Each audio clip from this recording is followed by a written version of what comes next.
इतिपिसो भगवारहं सम्मा सम्बुद्धो विज्जाचरणसम्पन्नो सुगतो लोकविदो अनुत्तरो पुरुषधम्मसारथि सत्था देवमनुष्याणां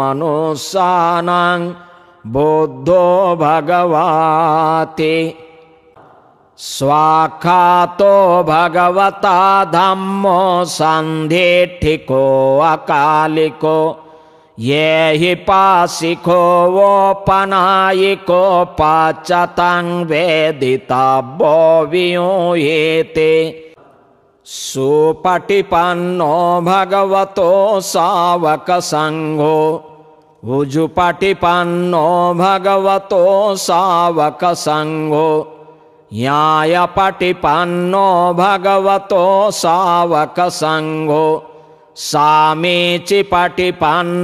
भगवतो सावकसंघो